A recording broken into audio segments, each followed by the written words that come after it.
My name is Elise Tran, and I'm 28. I didn't expect cake or a crowd this year, just a call, maybe dinner, a small sign that I wasn't an afterthought in my own family. The day passed like a long hallway with all the doors shut. No text from my mom, nothing from my sister, not even a lazy thumbs up in our group chat, the digital equivalent of a shrug. I'd set out a few folding chairs in the backyard, strung 2 strands of cafe lights, and told people not to bring anything. Of course, Tyler ignored me and showed up with a platter of ribs like he was smuggling warmth into the evening. A few friends trickled in with drinks. Someone paired a speaker. Cards slapped the table. Music made the air feel less empty. It was decent.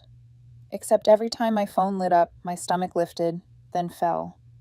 And most of the time, it didn't light up at all. Mom always sent something, even hours late. Love you, baby. Proud of you. A short benediction, thin as paper, but it mattered. That night, there was nothing. Tyler nudged me. Where's your family? They must have had other plans, I said, cheeks hot from the lie and the bourbon. He gave me a look I didn't want to hold. Later, after the last laugh braided itself into the string lights and everyone left with plastic containers and promises, I scrolled. And there it was, my mom, my sister, and my aunt, all tagged at a vineyard up north. Matching white robes, spa selfies, captions like quality time with my girls. The timestamp bloomed like a bruise. Today, my birthday, together. No mention of me, not a single wish you were here. I stared too long, not because I was surprised, but because it was finally unhidden. The silence wasn't forgetful, it was curated. It wasn't just thoughtlessness. It was something colder, tidy, and deliberate, the way you close a browser tab you never meant to open. On the table, my phone vibrated with a different name. Noah, my boyfriend. Happy birthday, Elise, he said, steady and warm. I'm sorry I couldn't get there in time. How's your night? It was okay, I said. Tyler brought ribs. They were perfect. And your mom? I watched the vineyard photo like it might confess. She's probably busy. He heard the gap I didn't fill. I'm off at 7 tomorrow. I'll come by, yeah? Yeah, I swallowed. It's fine. After we hung up, I opened a folder labeled Family, where I keep screenshots of things I try to forgive. Messages where I stepped in like a stagehand, moving scenery so their lives looked seamless. My sister's car insurance. Mom saying dad's hours got cut. Could I float the phone bill? All of them on my plans. Prime, Netflix, Hulu, you name it. I'd even added a just-in-case credit card. Emergencies only. As it turned out, the emergency was never my birthday, never me. That night, the decision arrived without a speech. Like a tide turning you only notice once your ankles are dry. I was done. Not angry, not vengeful. Just finished playing the part they wrote for me. The quiet provider who didn't need to be included as long as the bill got paid. I started with the small doors. I signed out of every streaming account on every device and changed the passwords one by one. Netflix, HBO Max, Disney Plus, Spotify, Amazon Prime. In each login history, I saw the night of my birthday lit up with activity. While I was pretending not to notice my phone, they were queuing up movies in matching robes. Then the card. The emergency one. My sister had used it for Postmates. Twice. My parents had swiped it for groceries. That wasn't the deal. I froze it, then called to close it entirely. Paid off the balance from my own pocket and felt the cut. Clean, necessary. When the last password was different and the card was a number with no pulse, I set the phone down and let the quiet have me. It wasn't peace yet, but it was the space where peace might land. Morning arrived like a question mark. The first text came from my sister. Is Netflix down? No greeting, no punctuation, just expectation. Then Mom.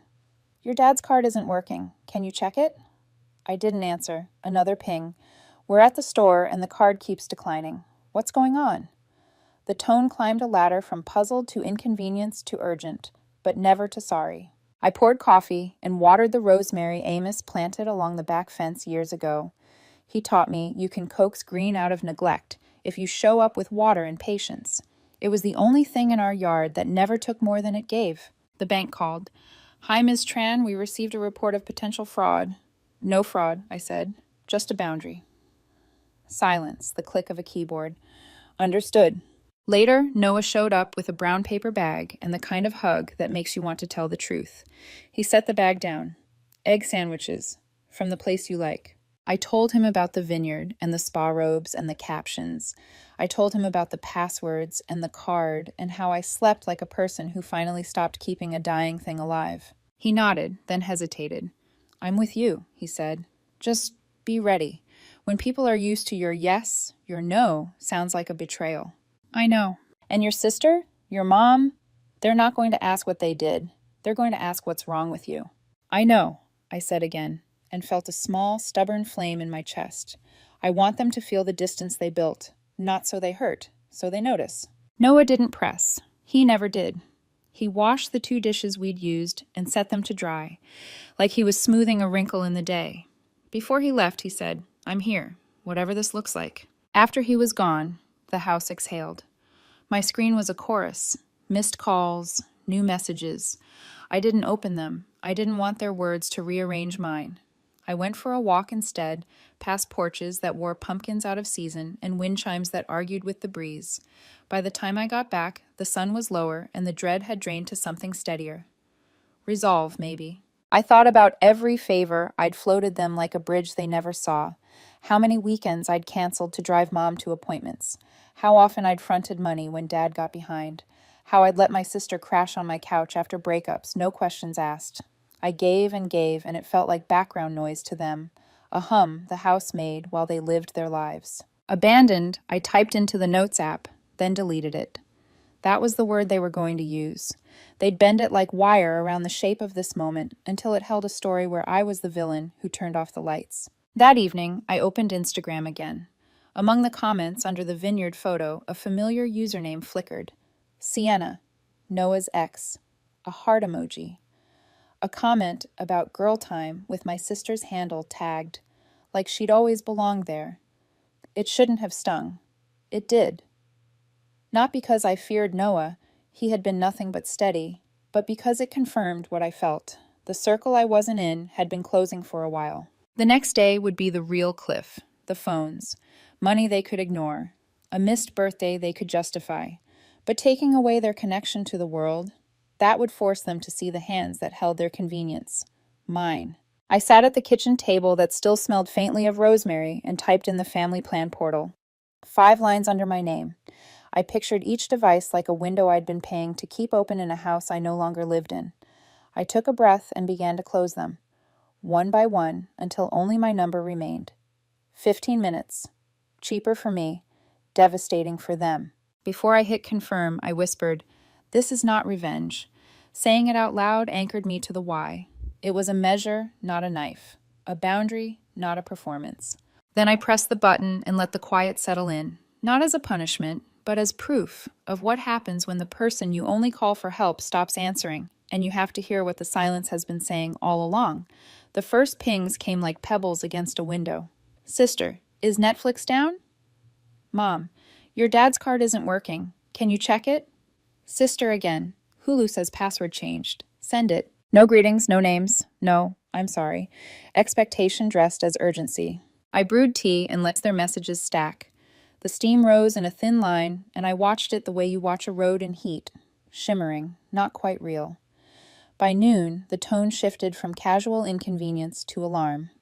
"Mom, we're at the store. It keeps declining. What's going on?" "Sister," voice.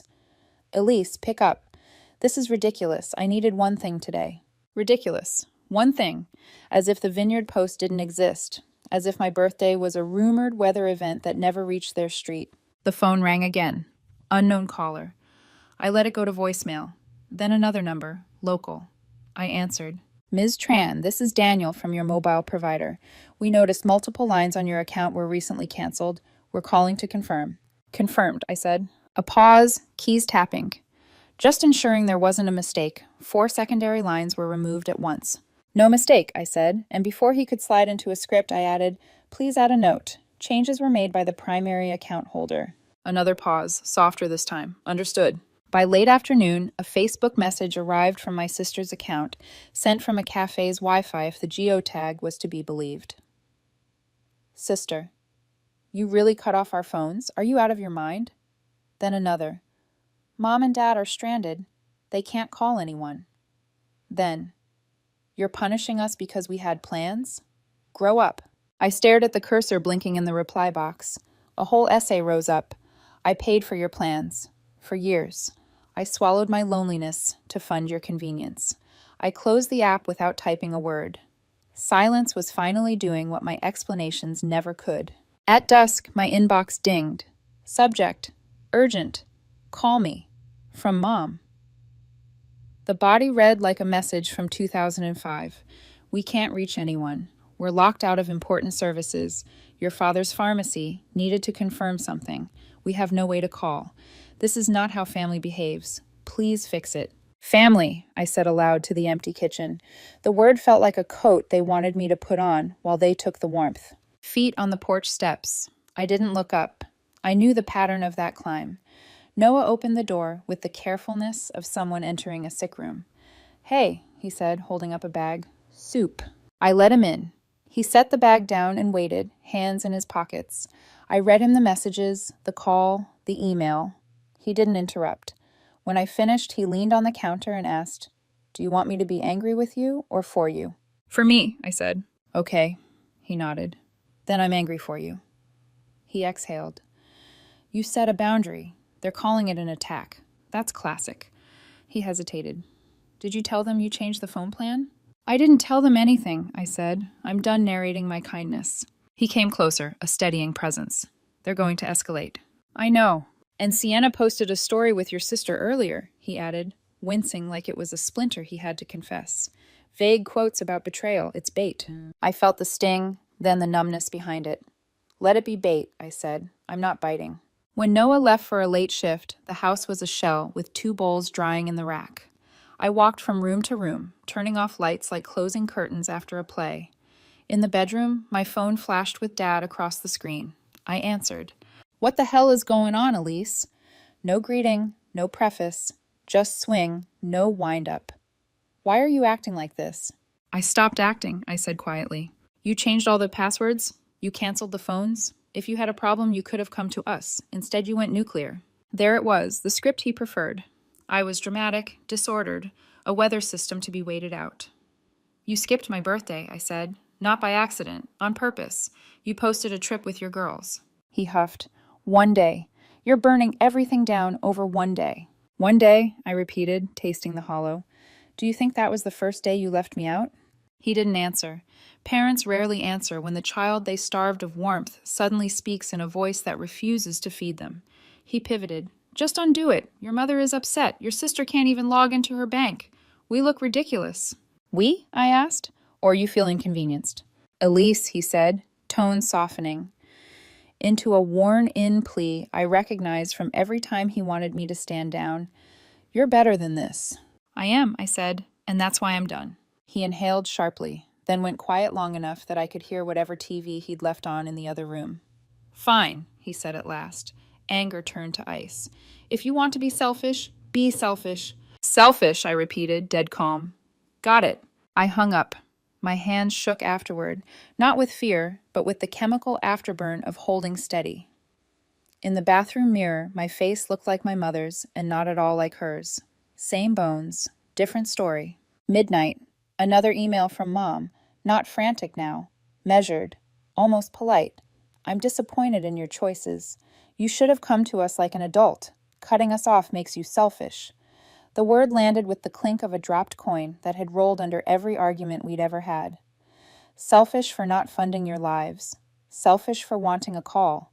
Selfish for needing to be more than a credit card with a pulse. I shut the laptop and went to bed.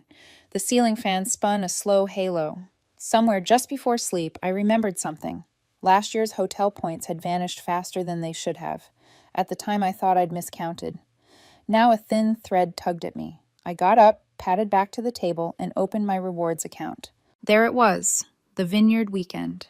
2 rooms, charged entirely on points accrued from my card. Years of groceries and travel and bills I'd consolidated to stretch every dollar, spent quietly on a trip I wasn't invited to. On my birthday. I didn't feel the usual heat. I felt a kind of cold that clarifies. I screenshotted the page. Then I called the credit company and filed a formal misuse complaint, naming authorized users and dates. The rep's voice was clinical. "This may escalate, Ms. Tran." "Let it," I said. "It's accurate." The next morning, the quiet was heavy with weather. I imagined them, phones dark, Wi-Fi only, messages bouncing against closed doors. I imagined their stories taking shape. Elisa ye is unstable. Elise is punishing us. Elise is ungrateful. The versions would breed in group chats where no one would ask the question that mattered.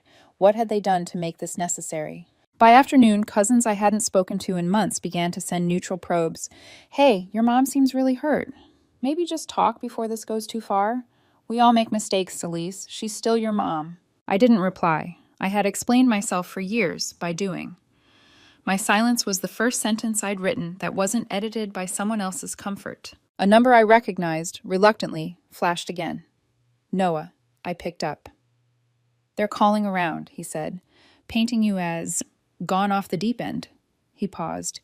"Do you want me to say anything to them?" "No," I said. "Anything we say now becomes evidence in a trial they're performing in a court they own." I exhaled.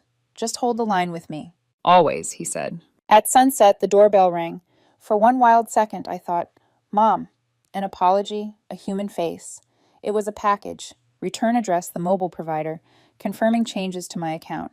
I signed and carried it inside. The house felt different, like a stage after the audience leaves. Quiet, chairs empty, lights warm but low. The set hadn't changed. I had.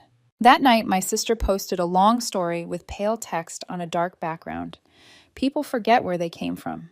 Some of us do everything for others and get nothing back. Mutuals chimed in with glittering sympathy. Near the bottom, a tiny tag, at Sienna. I laughed once, short, unpretty. Not because of Noah, because the chorus had formed exactly the way Noah predicted. Those who benefited most from my silence now wanted to be loud for each other. I made a list on yellow paper. Streaming, changed. Card, closed. Phones, canceled. Cloud storage, remove shared folders. Rideshare credits, revoke family access. Amazon household, separate. I worked the list like stitches, tugging thread from seams I had sewn for them. Shared cloud, gone. Rideshare credits, cleared. Amazon household, unlinked. With every click, the house of convenience they'd mistaken for their own shifted back into mine. Sometime after midnight, a final message arrived. Plain text, no flourish. From Mom. "We feel abandoned." I read it twice. Then I put the phone face down and turned off the lamp. The room fell into a darkness that didn't scare me. If anything, it told the truth. You can't call it abandonment when the only thing you ever wanted was my access, not my presence. You didn't lose your daughter. You lost your shortcut. I slept well. 2 days passed in a strange, heavy quiet. Not peaceful, just the kind of hush before a storm finally breaks. Then came the knock. I opened the door to find my sister standing there, her hair tied in a messy bun, gym clothes, clinging like she'd sprinted here, phone dead in her hand, Starbucks cup in the other.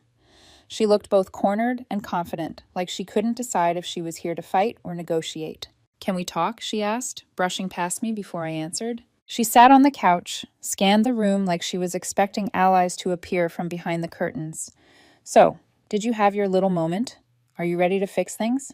The word hit harder than her tone. Moment. Like everything I'd done was a tantrum. Temporary. Childish. I folded my arms. Nothing's getting fixed. Her eyes narrowed. "Mom's worried sick. Dad had to borrow a neighbor's phone just to call the office. We're stressed out of our minds, Elise, and you're acting like the world's ending over one day." "One day?" I repeated, hearing the disbelief in my own voice. "You really think this is about a single birthday?" She blinked, then looked away, like she hadn't rehearsed for this turn in the conversation. "You blindsided us. No warning. Just cut everyone off." I leaned forward. "Do you want a list? Years of paying bills, adding you to my plans, letting you live off me digitally, financially, emotionally. Never being thanked. Never being invited unless I was useful. And the one day, that wasn't about you. You all chose to leave me out. Not by accident, by choice." Silence. She tapped her straw against the lid, staring at the coffee she wasn't drinking. Then she muttered, "Well, you never asked for anything." That excuse landed like glass breaking. I almost laughed. Exactly. That's what made it easier to forget me, right? Her jaw clenched, but she didn't answer. She just stood, muttered something about, "Mom will be hearing about this," and left without slamming the door. The silence she left behind was heavier than before. That night, my email pinged again. Mom. This time, no frantic capitals. Just calm, deliberate words. I'm disappointed in the way you've handled things. You should have come to us like an adult. Cutting us off was selfish. Selfish. That word burrowed deep. Selfish for not paying their bills. Selfish for needing acknowledgement. Selfish for refusing to be their walking lifeline. I stared at the word until it blurred, until my hands shook, not with rage, but with a cold steadiness. Then I logged into my credit account, scrolling through old transactions. That's when I saw it. The vineyard trip. 2 deluxe spa packages, hotel meals, wine tasting tours, all charged to points I had accumulated. My points. The rewards from bills and expenses I had consolidated over years. They hadn't just left me out, they'd celebrated on my dime. I sat back. The bitterness sharpened, then froze. The anger was gone. What replaced it was colder, heavier, final. I called the credit company. I need to file a formal complaint, I told the rep. Misuse of my account points. He hesitated. This could escalate. Let it. The fallout spread quickly. Cousins I hadn't spoken to in years slid into my inbox. Hey, I don't know what's happening, but your mom seems really hurt. Maybe talk before this goes too far? We all make mistakes, Elise. She's still your mom. I didn't reply. Explaining myself had become a second language I refused to speak anymore. Then came a call from a number I almost ignored. Aunt Lisa. Dad's sister. Sharp. No filter.